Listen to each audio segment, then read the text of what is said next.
Sometimes, disaster doesn't arrive with a warning. It begins quietly.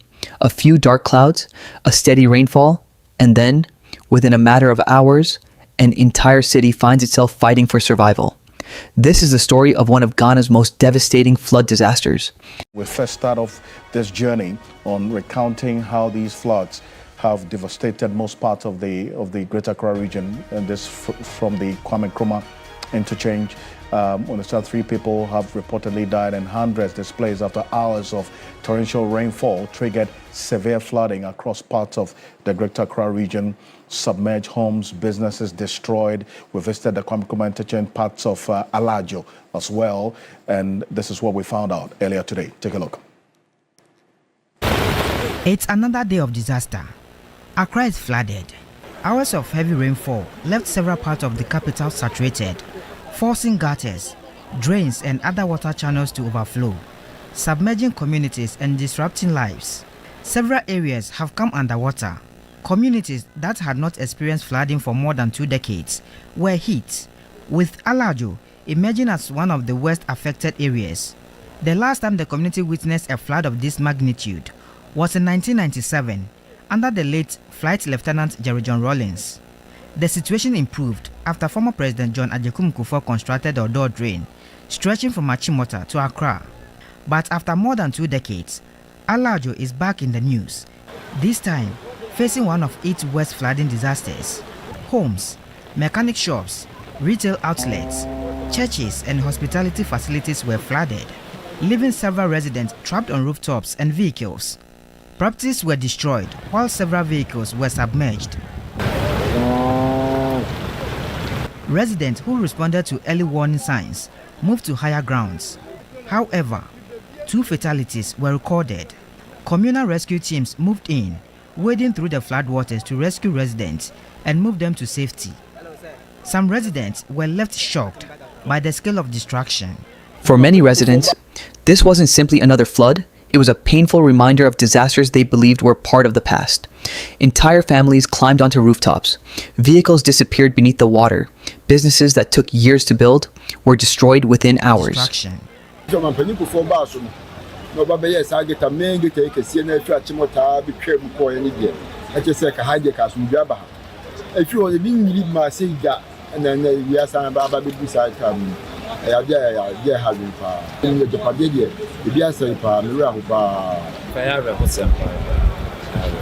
Because amount for Japan, normally stores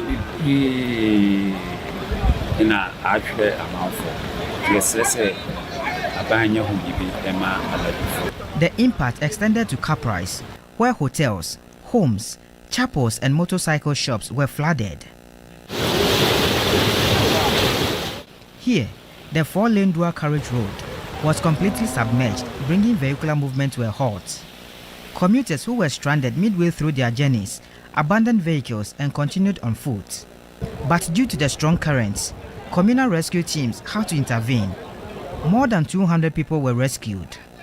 Several homes in Odawna were also flooded, leaving hundreds displaced. The situation remains severe. Later, personnel from the Ghana National Fire Service and NADMO joined the communal rescue teams to support the evacuation efforts. At the Kwame Nkrumah Circle Enclave, traders, motorists and shop owners counted their losses as the area was also affected. The pedestrian shopping mall area stretching to the Odawna market was submerged following the overflow of the Odawna River. While residents battled the flood situation, fire also swept through shops containing rubber products at the Odawna market. For hours, the fire spread to other parts of the market as firefighters struggled to access the area due to the floodwaters. The Ghana Meteorological Agency has warned of more rainfall this year, but many residents have blamed the flooding on human activities and are calling on authorities to take urgent steps to address drainage challenges. As Accra counts the cost of the What began as heavy rainfall quickly became a national emergency. Roads disappeared beneath muddy water, homes were flooded, businesses shut down, and in community after community, residents watched helplessly as years of hard work vanished before their eyes. Well, what you just saw there is from Alajo, the impact there, and then also the Kwame Nkrumah Interchange, the the vehicle station there, and that's all of those places have been submerged under the flood waters. And vehicles, we understand, according to some transport operators or transport unions, some stations, that's vehicle stations that we know, a number of you will tomorrow be going to get vehicles to your various destinations, maybe without the adequate number of vehicles to transport people. For instance, the Odawna, where we just showed you, we're going to show you the Odawna transport, the vehicle station at Odawna, where the floods affected a number of the vehicles there. We understand 80% of the vehicles at Odawna may not be available for tomorrow. That's what you see there.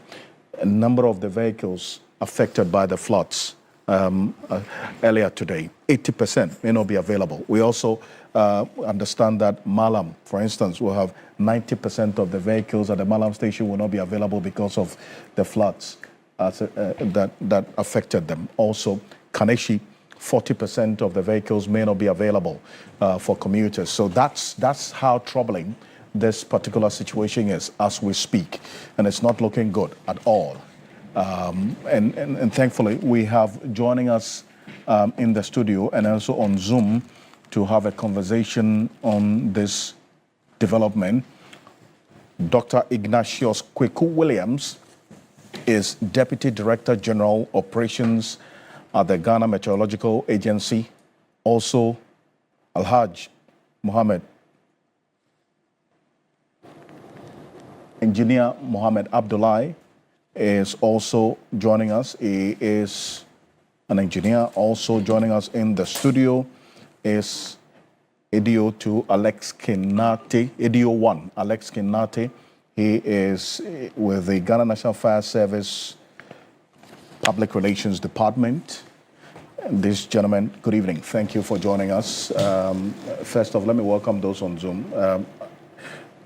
Engineer Abdullahi, good evening. Yeah, good evening. Thank you so much for joining us. Dr. Ignatius Kweku Williams, Deputy Director General Operations, Ghana Meteorological Agency. Thank you for joining us. If you could unmute for me. Alex Nate, appreciate you. Now, you're coming from, you're geared up, I can see, coming from the disaster sites. Just give us an overview of the situation that you have had to deal with since morning. Well, it's been a very busy day for firefighters everywhere. Beyond firefighting, our job transcends to rescue, and so today we've had our job as our role has been really tested. Where we've seen fires, we've seen rescue. As I speak to you right now, there's a building collapse at Tabora around the building Gulf. Has collapsed at Tabora. Exactly, at the as Gulf we speak. Exactly. So and our personnel when did you there. get this distress call? We got the call around 30 minutes ago. 30 minutes ago. So we dispatched our rescue team from our headquarters to the scene. And so they are currently there trying their best to help rescue people from the rubbles. And a building at Tabora has just collapsed? Yes. I see. And we'll keep tabs on that, and I'm sure we'll also dispatch our colleagues to follow you together. And we've had a lot of rescue activities. I would say that the total number of people we've rescued today will be in the excess of about over 150 people. About 150 people rescued today? Yes. In which specific areas? So we had Chado. We had, so I have figures even from all over Ghana, where in Cape Coast we had situations like that in at Kaswa, at Nyenyano, at Taifa, at Weja, even at Domi. The places a lot of places. You're talking about Chado here. And we got videos from some of our viewers at Chado as well. We're going to show you some of the places, the buildings that were submerged as a result of the flood waters in Chado. This is Alajo. Yes. You mentioned you did some rescues at Alajo as well. Yes, unfortunately, personally I was there. We recovered the body of one man we believe to be in his 60s who passed away. So I had to get the police to come in to take the body.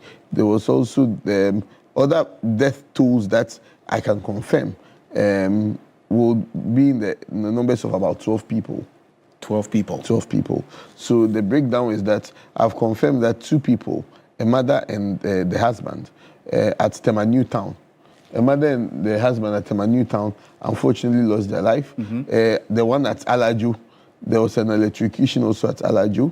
There was Achimota Alubushi, a woman and a child. They lost their lives. I see. Yes, at Odawna, we had 4 people dying. And then Achimota, 4 people died. yes. And Achimota Abufu, we had one man dying. And you say so far 12 people. 12 people. That's the death toll. It looks like it's more, but for verifiable purposes, I'm sticking to 12 until I'm able to verify the rest of the information. But I believe there's more, and you'll be surprised that from tomorrow the death toll will rise, because it's a lot of people have been reported missing, and so in the morning, that's when a lot of these information will come out. Wow. So the 12 is what you can confirm now officially. Yes, officially. But because of the number of persons who have been reported missing, yes, there's a high likelihood that the death toll will rise. Will definitely rise tomorrow. I see. And there's 12, a mother and a child. A mother and a child. At where again, you say? That was at Alubushi. Alubushi. Yes.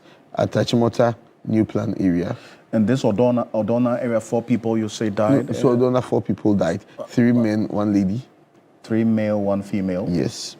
And then we also got reports of a young boy, a young child whose body was also recovered. Retrieved. So is yes, that part of the 12? So that's not part of the 12.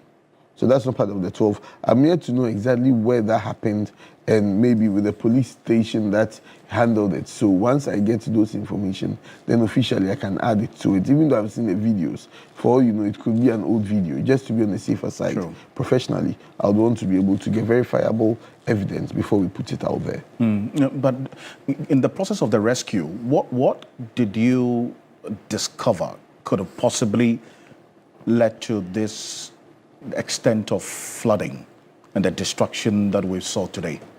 I think attitudinal change has always been one thing that I've never been shy to say. The government can do their best with drainage systems, but as a people, until we change our attitude, we'll still be back here having the same discussion. There was this viral video that was making waves some months ago where an elderly man was seen dumping his refuse in a drainage. And people were saying, this Alajo, this Alajo. So I'm not surprised things like this is happening. So we can have all the engineers put in all the strategic methods, which is very good. But until as a people, we change our attitudes. We change the indiscriminate dumping of refuse, where people see that there's rain. So this is the time that they will take advantage to cause mayhem by pouring their drainage in. It becomes very pathetic. Because no matter how much you dredge, so far as people keep dumping their refuse in there, it will still create. So it's up to our assemblies to do more, to make sure that they get people to adhere and to be responsible citizens. But the rescue effort continues throughout the night. Yes, definitely. In multiple places. Yes. So as I speak to you, and I was at our control room where we're receiving the distress call. Our team from Adina moved to Dome for a distress call. We, even including trees falling on the road, it all falls within a purview. And so as no matter the time we receive the call, as and when we receive the call, we are dispatching a team. I see. And we visited the Kwame Nkrumah circle because that's Odawna. Yes. That's where you say 4 people out of the 12 that have been confirmed officially as have been died as a result of this floods earlier today. Yes. Were recorded. And this is how Odawna looks right now. Yes. Right? So, the waters have receded. So that's a good thing. That's how come we're able to now successfully face the fire head on. Because as at the morning and the afternoon, we were curtailed by the flood waters. Right. And but there are no lights. I mean, these are live videos of Odawna now. The place is dark. So we are working with how is that also affecting you or impacting on your It's rescue? difficult, but you see, you can't have your cake and still can't eat your cake and still have it. So as a service, yes, we wish we had lights, but then again, the light would pose a danger to our firefighters fighting a fire, and would even pose a danger to other people around. And so we prefer to be safe in the dark than to have lights where our lives will be at risk. So it's conducive for us to work. The only problem is that because it has to do with plastics. When you're extinguishing fires involving plastics like that, they tend to emit very poisonous substances that when you inhale, can be very poisonous and can kill you. And so that's the challenge you are dealing with. Again, logistically, we've been mentioning the fact that we need logistics. Imagine we had a firefighting boat in Ghana. During situations like this, we could have had our featherweight pump on this boat, get close to the scene of the fire on the boat, and then prime the water, the flood water, mix it with our foam concentrate and use it to fight this fire. Because I was coming to that, because this fire outbreak around the Odawna area was surrounded by flood waters. So I was wondering how you're even going to get there to the fire scene. Exactly. This factory that was affected by the fire. And as of this evening, just look at that. The fire has not been fully extinguished, correct? Because we still see the fire. I'm sure the fire will probably go into the early hours of tomorrow. That's what you see there? Yes. So as we speak, yes, the fire outbreak that affected that factory is still on. You've not been able to fully or completely extinguish the fire. Exactly. You see, because of the kind of substances we are dealing with, the rubbers are highly combustible materials and they spread quickly. And so when dealing with fires like that, and believe it or not, at this stage, our main focus is to contain the fire from spreading. Once we've contained it from spreading and we know that it's not spreading to unaffected areas, then now we are tackling the fire head on. And so, as of now, I'm very convinced that the fire has been contained. And so efforts will be made to make sure that the fire is out of danger. Alaskan Nate, Ediwan Alaskan Nate, appreciate you for this. I know you have to go back on the ground. As you just indicated, the fire outbreak at Kwame Nkrumah Interchange has not been fully extinguished as yet. Your men are still on the ground. And you're also conducting a number of rescue operations, with the latest being this building at Tabora that we understand just collapsed. And so we'll be in touch with you to give us updates of that building that just collapsed at Tabora and how many people have been rescued and if the worst has happened. But appreciate you. And I also do have Engineer Malam Abdullah. Engineer, appreciate you for this, for also staying on here, the full account of what's happened from the Ghana National Fire Service. And before we go, before you leave us, there was a question about from one of our viewers, how many speedboats you had to do the rescue efforts? So that again comes back to the question of logistics. We don't have a single speedboat. You don't have a single speedboat? Exactly. And you see, that's why we saw canoe. You were using canoes. That doesn't even come from the fire service. It came from. We had to get it from the police and the military. I believe as a service, as a nation, we've come far for our firefighters to have at least a boat, because when we go to effect rescue and we get there and realize that people are trapped in there, we need boats. We have to now call on our sister agencies, the police or the military, to come in with boats. And so by the time they get there, lives will probably be lost. So moving forward, the government has promised to retool us. We are confident because last year they gave us some pickups which we've converted into rapid intervention vehicles to be able to quickly get to incident scenes. But we're hoping that the resourcing comes early, and if it's not too late, they can chip in some boats, some speedboats to help us. In some areas, we even saw fisher folk going to the shore to go and take the canoes that fishermen use. Yes. And that's what they use for the rescue, canoe. Unfortunately. That's what you see there. Yes. But I don't know if I sent you a video of our officers at Tanya who used ropes. We had to use rope to be able to trace and get people to safety. So this is serious. So despite these challenges, as a service, we never renege on our commitment to save lives. I know you've just got a distress call. So our people I'm going to let you go. Kindly receive that.